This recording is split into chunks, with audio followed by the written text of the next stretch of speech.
look at the numbers involved and the fact that we are going to become a minority in our own country before 2050, well before 2050 for the younger people, that I term to be genocide.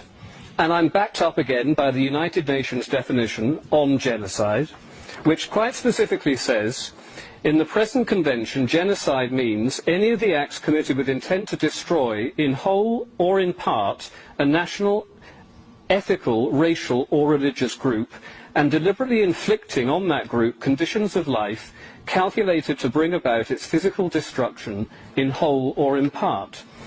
Now, go to any city centre which is inundated with the third world. You will not see any white people in Tower Hamlets. You won't see white people in all parts of Luton, parts of Leicester, all across the country, because they have been driven out. They have lost their right to exist as a culture and a race in their own country.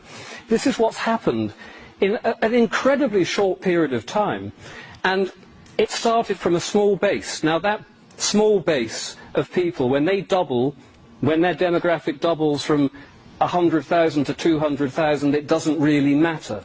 But when you get to the point now where we've got 4 million Muslims in this country, they are going to become 8 million within the next decade, and then 16 million, and then 32 million.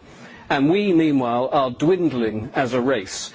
Our government is against us, our media is against us, we are losing a racial war, we are losing a cultural war, and we've lost, essentially, today, because we're standing up now trying to do something about it, but we are not helped by our own people who are running our government and running our country and running our education and running our media and running our councils. They are intent on seeing us reduced to a small, servile race of people. Why they want to do this, I simply don't know. Some of them are evil, some of them are naive and stupid and don't understand, but combined with the evil and with the naivety, we are in serious, serious trouble, and our children and our grandchildren are going to be utterly confused by how did you allow this to happen, and what sort of people were you to sit back and allow this to happen under your noses? Because you were frightened of being called a racist? Really? One word has made you sit back and do nothing while your country was ripped from underneath your feet? You have got to be joking. But we're not joking.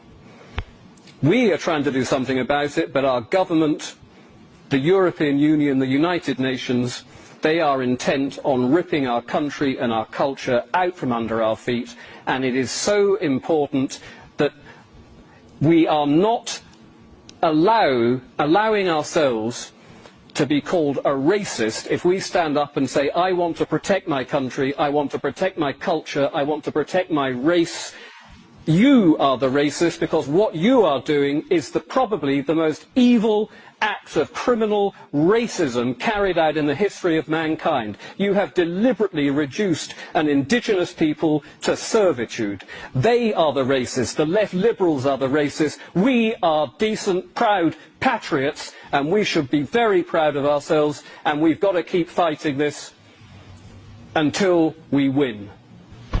Thank you very much.